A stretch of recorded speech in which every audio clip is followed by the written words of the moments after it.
A paz do Senhor, meus irmãos. Tudo bem com vocês? Vamos lá continuar o nosso estudo. Vamos estudar nesse momento Evangelho de Marcos, capítulo 6. Passei alguns dias aí sem postar estudo, irmãos. Mas nós estamos aqui novamente. Estamos aqui de novo com toda força, com todo vigor e ânimo para a gente estar estudando junto a palavra de Deus. Evangelho de Marcos, capítulo 6, diz assim: Então partiu Jesus dali e foi para sua terra natal. Na companhia dos seus discípulos, com a chegada do sábado, começou a ensinar na sinagoga local, e muitos dos que escutavam ficavam admirados e exclamavam: De onde lhe vem tudo isto? E que sabedoria é esta que lhe foi outorgada? Não é este o carpinteiro, filho de Maria e irmão de Tiago, José, Judas e Simão? E não convivem conosco suas irmãs? E ficaram escandalizados por causa dele. Bom, já de início aqui, do verso 1 ao verso 3, a gente vê Jesus ele foi para Nazaré. Jesus ele foi para Nazaré. E ali, quando ele chegou, ele começou a ensinar na sinagoga. E o povo, quando escutaram a mensagem do Senhor, a mensagem de Jesus, eles ficaram espantados, eles ficaram admirados por causa da sabedoria que o Senhor pregava. Só que, num dado momento, eles começaram a falar: peraí, esse aí não é o carpinteiro, filho de Maria, irmão de Tiago, né? José, irmão de Tiago, José, Judas e Simão, e as irmãs dele não estão aqui conosco? O que é que significa isso, irmãos? Qual é o sentido que essa passagem tem aqui de início para a gente? É o que acontece muitas vezes com a gente. Quando a gente entrega a nossa vida para Cristo, existe o primeiro amor, né? A gente quer vir para a igreja, a gente quer orar, a gente quer ler a Bíblia, quer jejuar, quer estar no propósito, sabe? Aquele impacto do primeiro amor. Só que muitas vezes acontece o que aconteceu aqui. Muitas vezes, depois desse primeiro amor, Jesus ele vai entrando num lugar de naturalidade, de mesmice. Porque aqui para esse povo de Nazaré, a princípio eles ficaram impactados com a mensagem. Depois, eles falaram: não, peraí, esse aí não é o filho esse aí não é o carpinteiro, o filho da Maria, o filho do José? Quer dizer, caiu num lugar de naturalidade, entrou num lugar comum. A gente precisa estar vigilante, irmãos, e se perguntar se muitas vezes Jesus ele já não entrou na nossa vida nesse lugar de naturalidade, nesse lugar de nós termos nos acostumado com Jesus. Porque a Bíblia vai mostrar que Deus ele é um Deus de coisas novas. Deus ele é um Deus de novidade. A questão é se nós estamos dispostos a caminhar em busca dessa novidade, em busca desse novo de Deus para as nossas vidas. Muitas vezes a gente está esperando algo de Deus, mas a gente está esperando. Por quê? Porque quem espera, muitas vezes espera parado. E aí? Você está esperando algo de Deus ou está buscando algo de Deus? Se pergunte: eu estou esperando ou eu estou buscando algo de Deus? Porque se você está aqui comigo nesse estudo, você está buscando algo de Deus para a sua vida. Agora, se você não está aqui nesse estudo, se você não faz a sua leitura bíblica diária, se você não ora, não busca a Deus em momento algum, você está só esperando de Deus. Na continuação diz assim: contudo, Jesus lhes afirmou: somente em sua própria terra, junto aos seus parentes e em sua própria casa é que um profeta não é devidamente honrado. E por isso não podia realizar ali nenhum milagre, com exceção feita a alguns doentes que ao impor de suas mãos foram curados. E perplexo com a falta de fé por parte dos seus, passou a percorrer os povoados vizinhos e os ensinava. Então aqui a gente vê, isso aqui é o próprio Deus falando com a gente nesse momento. Irmãos, pare para analisar a Bíblia de forma minuciosa. Pare para ler a Bíblia de forma minuciosa, entendendo palavra por palavra. Olha o que Hebreus, no capítulo 11, no verso 1 vai dizer: a fé é um firme fundamento daquilo que não se vê, mas daquilo que se espera. E porque a fé, ela não é baseada naquilo que a gente, nos nossos olhos. Porque muitas vezes a gente vê alguma coisa e na nossa mente a gente diz: eu não acredito. Muito embora a gente esteja vendo. Então esse nível de incredulidade, ele é uma ofensa a Deus. E você vê aqui, ó, no verso 6 diz: e perplexo com a falta de fé. Quer dizer, um espanto. A incredulidade, irmãos, ela chega no nível, a nossa incredulidade muitas vezes chega no nível ofensivo e espantoso para Deus. Ofensivo e espantoso ao Senhor. Interessante que o Senhor, apesar da incredulidade desse povo, o que ele fez? Ele saiu de lá e foi percorrer os povoados vizinhos. Por quê? Porque a mensagem do Senhor, a fé em Cristo, é para quem quer. Para quem não quer, não faz diferença. Verso 7 diz assim: convocou então os 12 para junto de si e os enviou de 2 em 2, concedendo-lhes autoridade sobre os espíritos imundos. E determinou que nada levassem pelo caminho a não ser um cajado somente, nem pão, nem mochila de viagem, nem dinheiro em seus cintos. Que andassem calçados com sandálias, mas não carregassem 2 túnicas. E recomendou-lhes: sempre que entrardes em uma casa, nela permanecei até vos retirardes de lá. Contudo, se alguma aldeia não vos receber, nem vos quiser ouvir, ao partir desse lugar, sacudi a poeira debaixo de vossos pés, como testemunha contra eles. Eles partiram e pregavam que todos se arrependessem, e expulsavam muitos demônios, ungiam com óleo a inúmeros doentes e os curavam. Então, qual é a orientação do Senhor? Que eles levassem apenas um cajado, porque o cajado simboliza autoridade. Eles não podiam levar nem pão, nem mochila de viagem, nem dinheiro nos seus cintos. Por quê? Porque essa autoridade, ela significa também o quê? Significa um propósito, significa uma direção, significa o cumprimento do chamado. Então, quando nós cumprimos o chamado que o Senhor nos confiou, Ele é o Deus da provisão. Ele é o Deus que nos sustenta. Ele é o Deus que se responsabiliza por aquilo que Ele manda.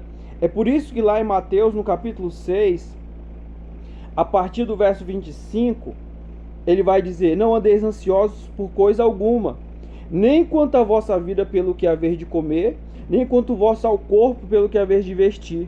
Não é a vida mais importante do que a comida e o corpo mais importante do que a veste? Agora olha o que Jesus vai falar. Olhai para as aves do céu, não trabalham e nem fiam, e vosso Pai Celestial os alimenta. Olhai para os lírios do campo, que não ajuntam em celeiros. Se Deus veste a erva do campo, que hoje existe, e amanhã é lançada no fogo, não vestirá muito mais a vós, homens de pequena fé. Olha o que o Senhor está falando. Ele diz que nós não devemos andar ansiosos por coisa alguma. E também ele chama a nossa atenção. Olha para as aves do céu, olha para os lírios do campo. Por que ele diz isso? Porque, em outras palavras, ele está dizendo: tudo aquilo que eu criei, eu me responsabilizo. Então, irmão, se nesse momento você está preocupado com alguma coisa, e principalmente com a provisão, acalma o teu coração. É isso que o Senhor está falando nesse momento, para mim e para você. Acalme o seu coração, porque o Deus que te chamou, ele se responsabiliza pela sua vida.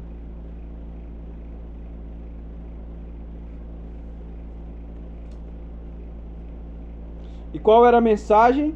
A mensagem de arrependimento, ou seja, mudança de vida, mudança de mentalidade. E é isso que significa arrependimento. E no verso 13 diz que eles expulsavam os demônios, ungiam com óleo inúmeros doentes e os curavam. Então, irmãos, se você crê que o Senhor te entregou a autoridade, pega o óleo ungido, coloque a sua mão sobre a sua cabeça, se não tiver alguém para interceder por você, e ore. E ore e clame a Deus pela sua cura. E ore e clame a Deus pela sua cura. Seja ela física, seja ela emocional, não sei. Mas pegue o seu óleo ungido e clame ao Senhor. Verso 14 diz assim: e essas notícias chegaram aos ouvidos do rei Herodes, porquanto o nome de Jesus já havia se tornado célebre. Algumas pessoas estavam comentando: João Batista ressuscitou dos mortos? E essa deve ser a razão pela qual, através dele, se operam poderes milagrosos. Entretanto, outros alegavam: ele é Elias. E ainda outros declaravam: ele é profeta, como um daqueles profetas do passado. Mas quando Herodes tomou conhecimento do que se comentava, exclamou: João, a quem mandei decapitar, ressuscitou dos mortos?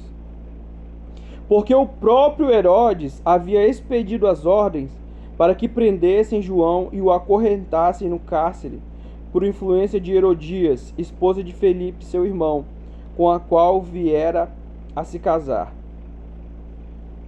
Pois na ocasião João havia admoestado Herodes: não te é lícito viver com a mulher do teu irmão.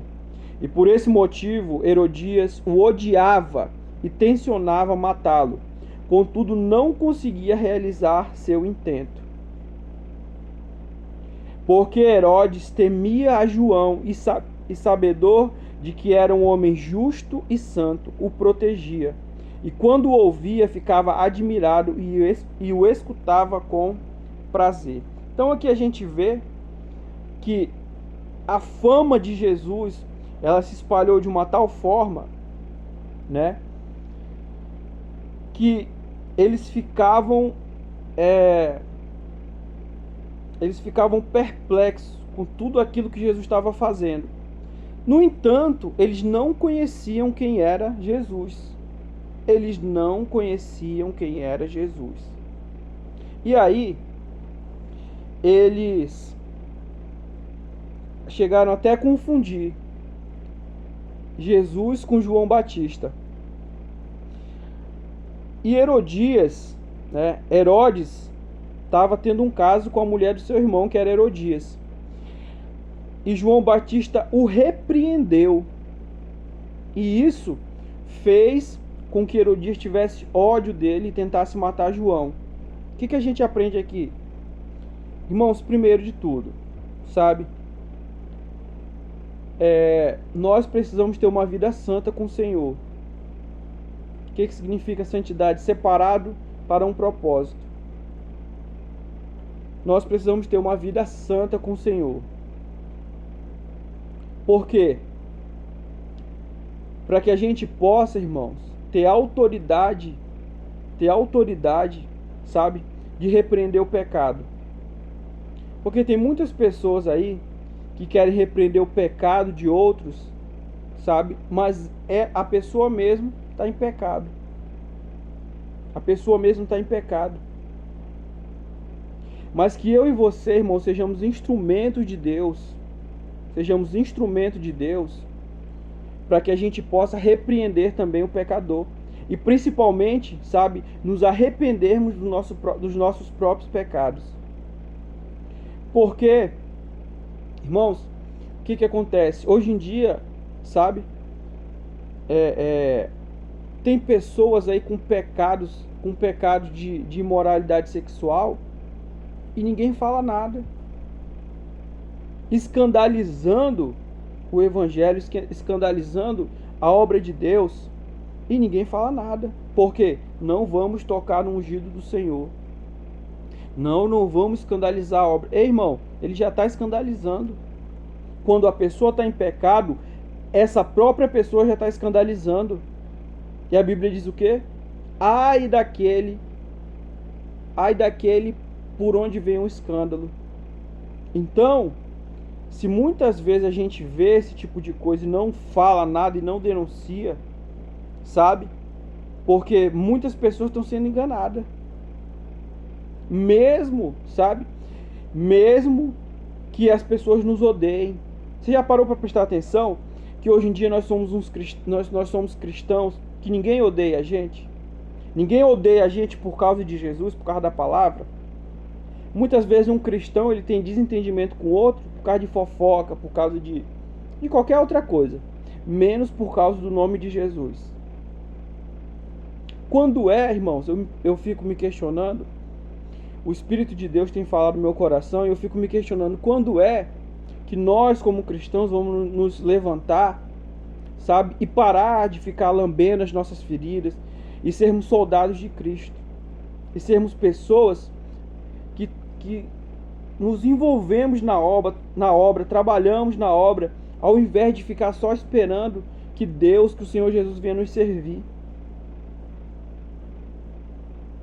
Quando que nós iremos tomar uma posição de virmos para o culto para adorar a Deus, ao invés de ter aquela postura, eu vou para o culto para receber a minha bênção?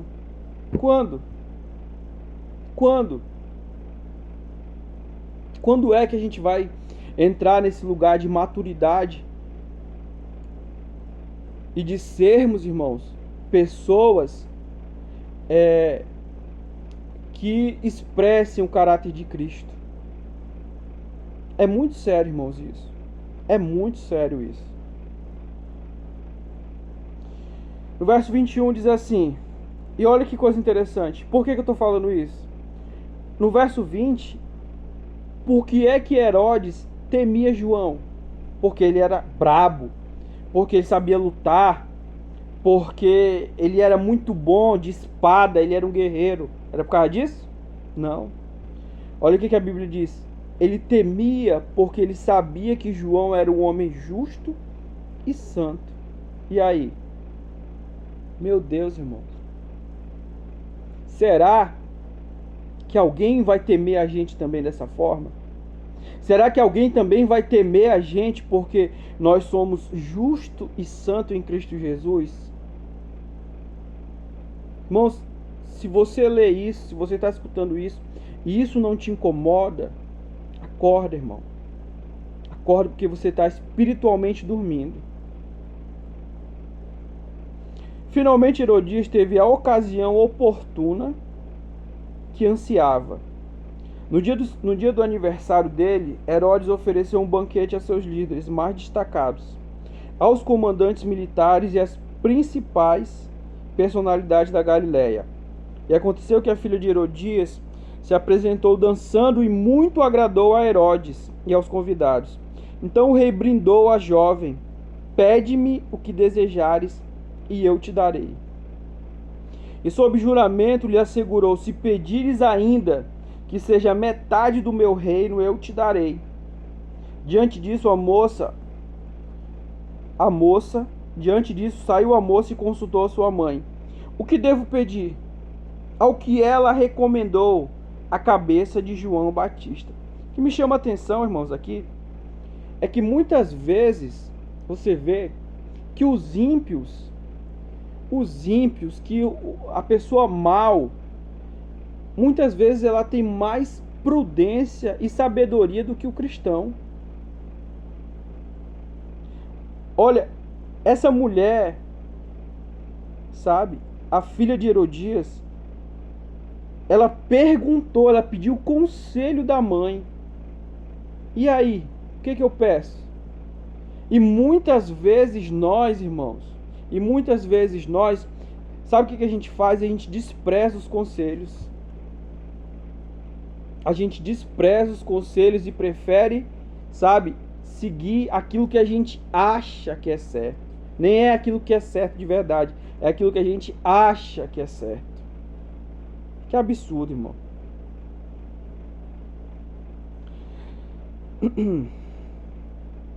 Sem demora, retornando imediatamente à presença do rei, formalizou seu pedido. Quero que me des agora mesmo a cabeça de João Batista sobre um prato.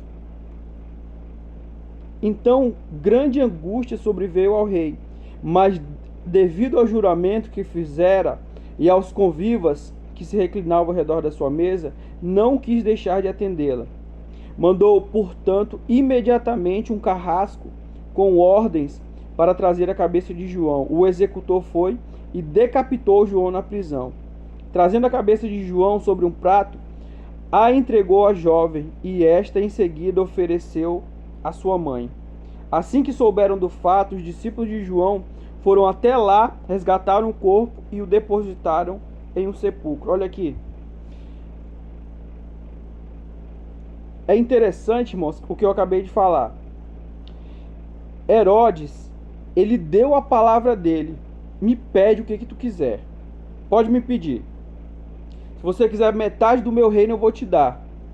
Só que o que ela fez? Pediu a cabeça de João Batista. Aqui a gente começa a entender.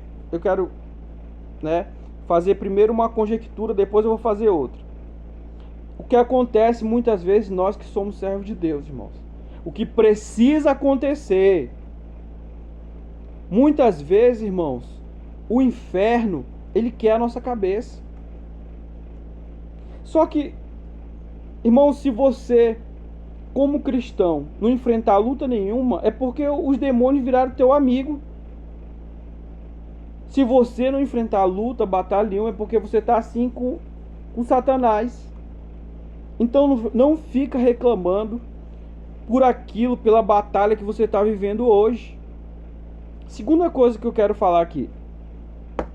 Você vê aqui que Herodes, ele sentiu angústia, porque ele não sabia o que ela ia pedir.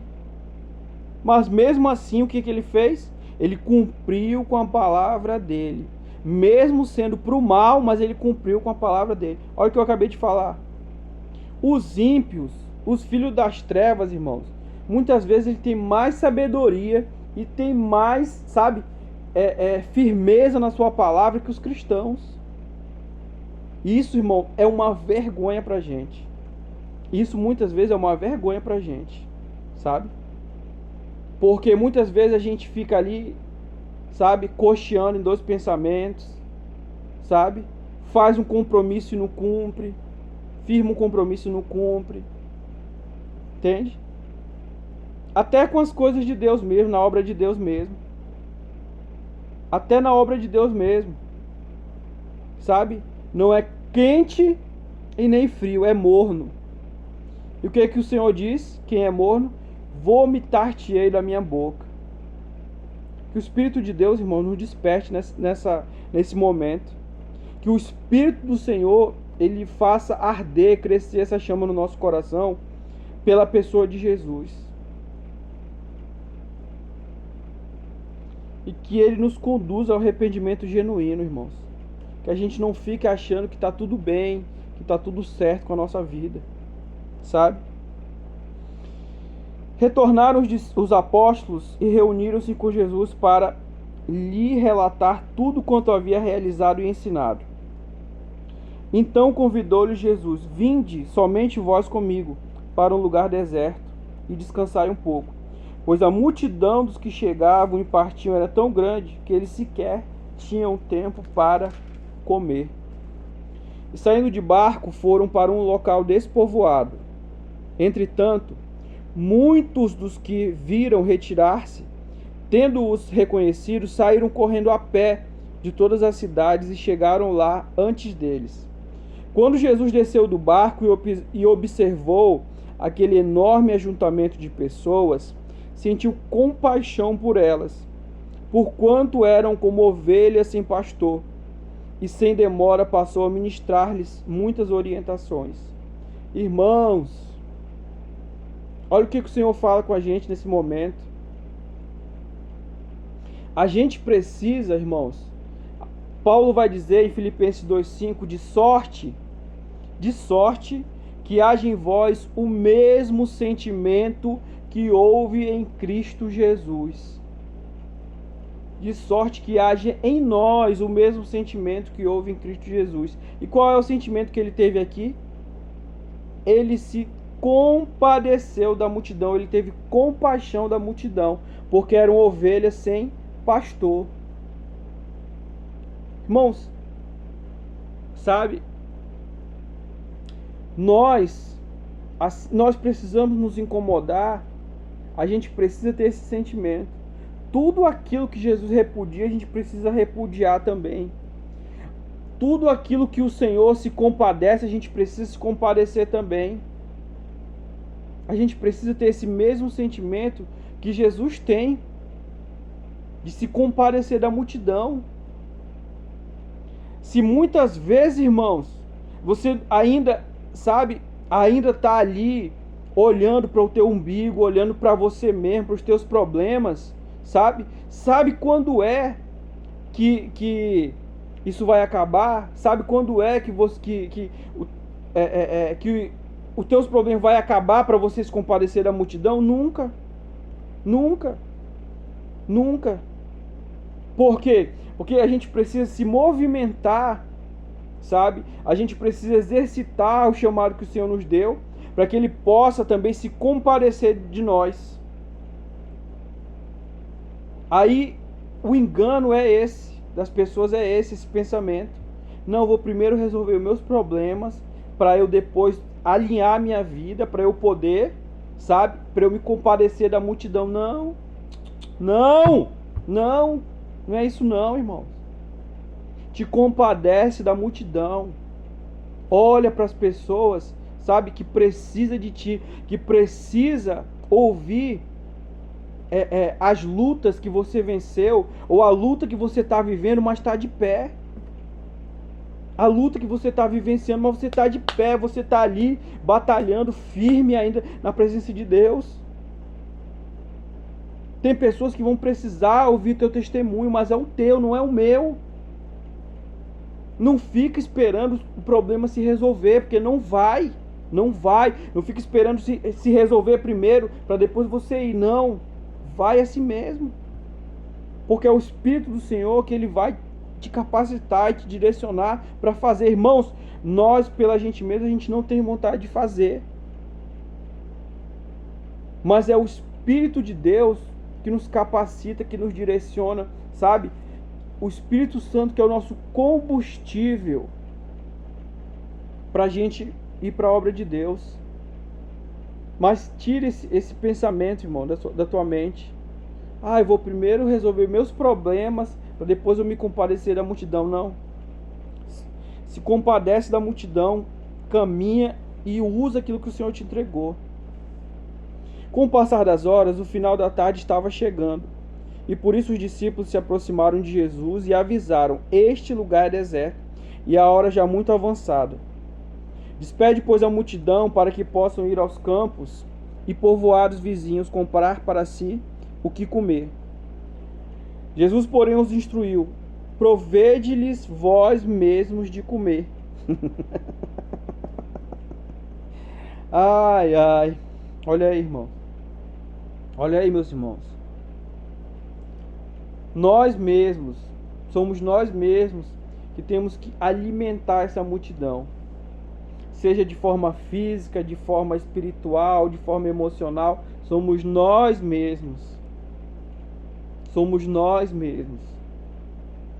Ao que replicaram, devemos ir e comprar cerca de 200 denários de pão para dar-lhe de comer? Ai, irmãos. Isso aqui é a gente, irmãos. Jesus está falando de suprir a necessidade da multidão e a gente está com a nossa mente fixada, estacionada nas coisas dessa terra. Isso aqui é a gente, é com a gente que ele está falando. Mas Jesus lhes indaga: quantos pães tendes? Ide verificar. E tendo-se informado, comunicaram 5 pães e 2 peixes. Então Jesus determinou-lhes que fizessem com que todo o povo se acomodasse em grupos reclinados sobre a relva verde do campo. O que é isso? Ordem. Jesus determinou que eles fizessem grupos e se reclinassem sobre a relva do campo. O que é isso? Ordem. Então o Senhor, presta atenção, é o Senhor Jesus que traz ordem para a nossa vida, irmãos. E não pensa que o Senhor ele vai trazer ordem para aquilo que está lá fora, não. Ele vai trazer ordem aqui dentro.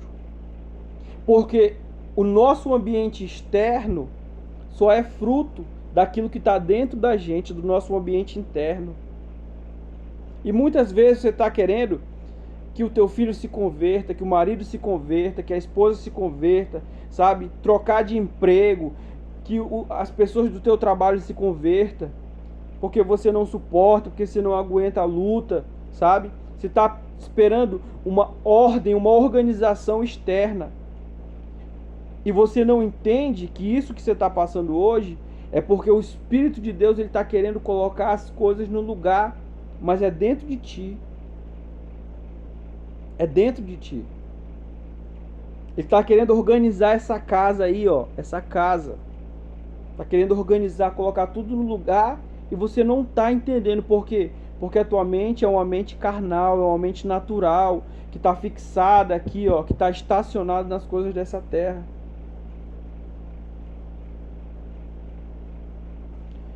E assim o fizeram, assentando-se em grupos de 100 em 100 e de 50 em 50. E tomando eles 5 pães e os 2 peixes, elevou os olhos ao céu, rendeu graças e partiu os pães. A seguir os entregou aos seus discípulos, para que os servissem ao povo. Da mesma maneira repartiu os 2 peixes entre toda a multidão ali reunida. O que é isso, irmãos?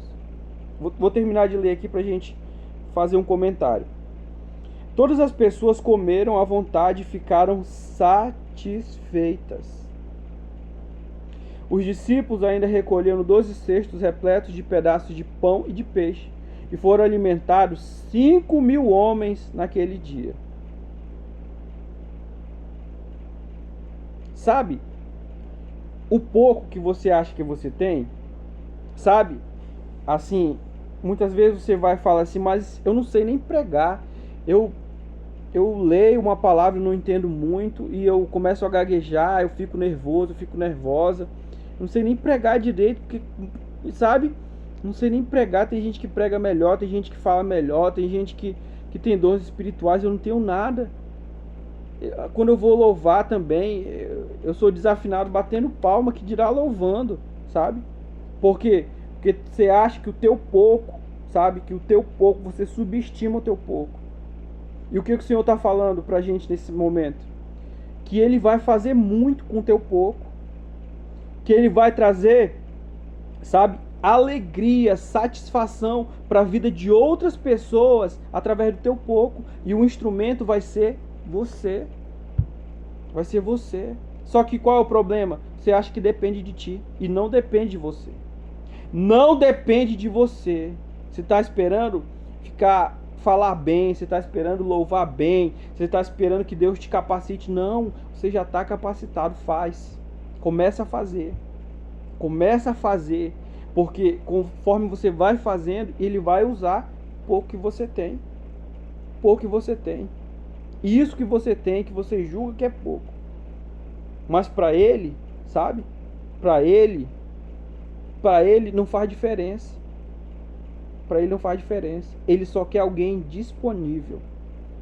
Logo em seguida insistiu com os discípulos, para que entrassem no barco e seguissem adiante dele para Betsaida, porquanto ele se despedia do povo. Tendo-o despedido, subiu a um monte para orar. Chegando à noite, o barco estava no meio do mar e Jesus encontrava-se sozinho em terra. Ele notou que os discípulos remavam com dificuldade, pois o vento soprava contra eles. Em plena madrugada, Jesus vinha na direção deles, andando sobre o mar, e já estava prestes a passar por eles. Assim que o viram caminhando sobre as águas, logo pensaram se tratar de um fantasma, e por isso gritaram.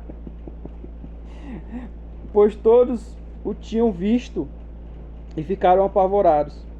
Contudo, Jesus lhes anunciou: tende coragem, sou eu, não tenhais medo. Tenha coragem, não tenha medo. Então logo subiu no barco para junto deles, e o vento se acalmou, e eles ficaram pasmos. Afinal, nem tinham entendido o milagre dos pães, porquanto seus corações se mantinham endurecidos. Olha aí. Coração endurecido, irmãos, aqui significa mente cauterizada, mente paralisada. Então, se a nossa mente está paralisada, pastor, paralisada, como paralisada? Mas eu penso todo dia, pastor. Eu penso, sabe? Eu penso um monte de coisa, como é que ela está paralisada? Está paralisada nas coisas dessa terra. Então, se a nossa mente está paralisada nas coisas dessa terra, a gente nunca vai entrar em sintonia com o mundo espiritual. A gente nunca vai conseguir entender o que Deus está falando. Porque Deus está muitas vezes falando a todo momento com a gente, só que pela nossa carnalidade, pela nossa mentalidade carnal, a gente não compreende. Porque ele não conseguiu estabelecer uma comunicação. E a gente não se engane, não é ele que não fala, somos nós que não ouvimos. Mas que ele está falando, pode ter certeza que ele está.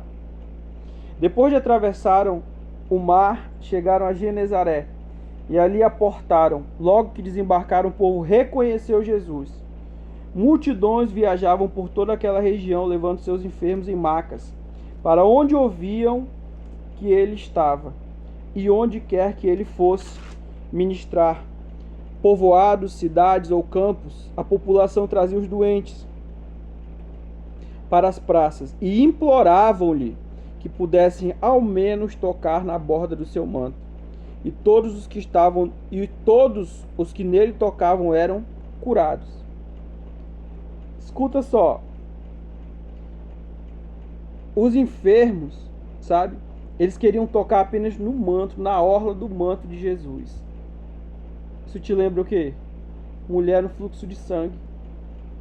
Então, irmãos, aquilo que o Senhor ele quer fazer na nossa vida vai servir de inspiração de fé para outras pessoas. Só que a gente precisa decidir nesse momento. Nós queremos inspirar a fé das pessoas? Queremos inspirar fé ou inspirar incredulidade? A gente precisa decidir. Você quer inspirar fé ou inspirar incredulidade nas pessoas?